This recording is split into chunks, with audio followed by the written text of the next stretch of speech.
I didn't start this while everything was figured out. I started while I was still a single mom, still working a 9 to 5, still trying to adjust to a new place after moving. This wasn't a clean pivot. It was messy. It was quiet. And it happened in the middle of real life. At the time, I wasn't chasing a big dream per se. I was trying to stay afloat emotionally, financially, mentally, figuring out what's going to work, what my path was, doing what I gotta do to make it work. I didn't feel like someone starting a business. I felt like someone trying not to fall behind, trying to figure it out, right? When I started in the industry, I wanted to be an event planner. Great at designing, great at decor, or decorating, I should say. My first event, total disaster. I'll talk about that in a different video. It's a total disaster, guys. However, decided to introduce myself to an amazing designer, Endless Flair. She told me she did coaching, and so we signed up for some coaching sessions. Her suggestion was for me to niche down. She didn't discourage me from decorating, but niching down was a way to start and a way to avoid burnout. So that's where we started. When I finally decided to niche down into balloons, it wasn't glamorous. It wasn't because it felt glamorous, but it was possible. It was low overhead, accessible. I didn't have to have stock on hand. These are items that I could order as needed, as long as the orders came in at an appropriate time, of course. That's another conversation because this was also during the pandemic when things started to slow down. But it was something I could start without risking everything. I even offered my services for free sometimes. Not because I did not value my work, but because I valued opportunity more. And this opened up some amazing opportunities. I started realizing how much existed inside the world of balloons, how artistic they could be, how versatile, how they showed up everywhere.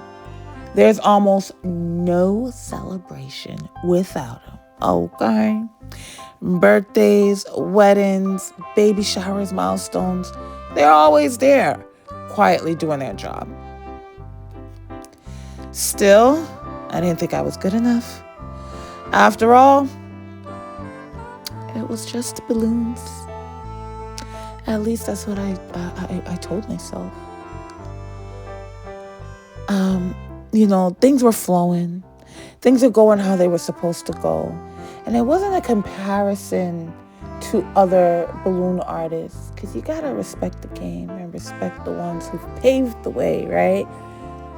But when you see all the beautiful work that people are creating, you don't think your hands can create such things.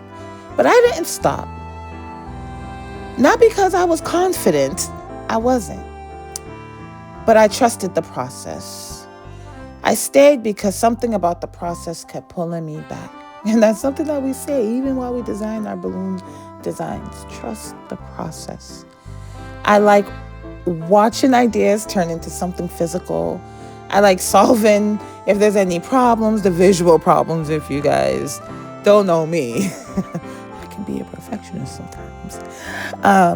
I liked working with my hands and seeing progress even when everything else felt uncertain. Trusting the process. And something shifted. Not overnight, not loudly.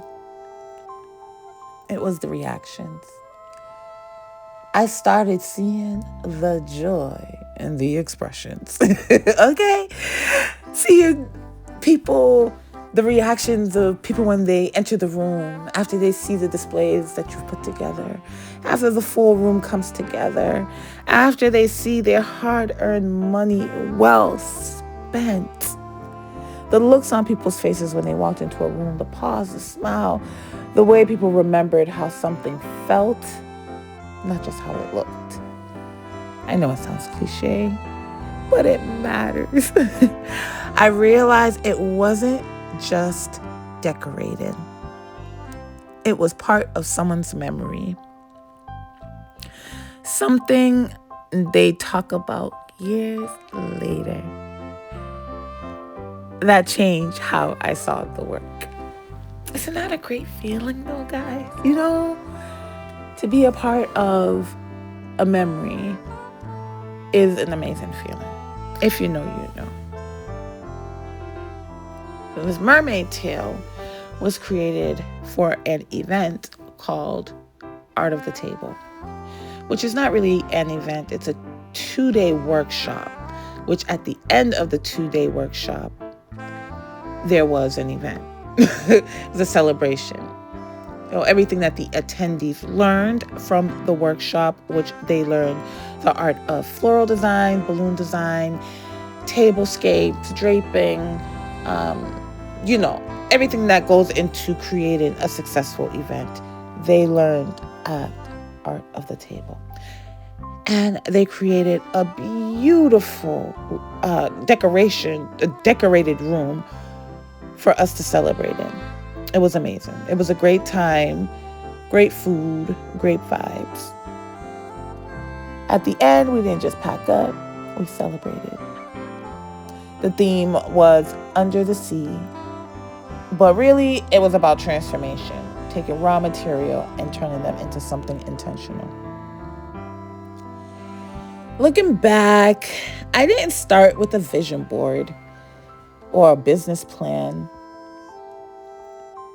I started with what I had access to, with curiosity, with trial and error. Balloons were not the dream, guys. God gave me a bag of balloons. It wasn't the dream. They were just what was in my hands. And somehow, that was enough to begin. If you're in a season where what you have feels small or unimpressive or unfinished, maybe that's not a sign to wait. Maybe it's just a place to start. In future videos, I'll share how balloons became more than just balloons for me. You'll see lots of tutorials, day in the lives, watch me work, and some story times. Give you some real life situations. And here you'll see the beautiful work of the Art of the Table, what was created and where my mermaid tail landed. Thank you guys for being here with me. Thank you for watching. Remember, we are more than just balloons.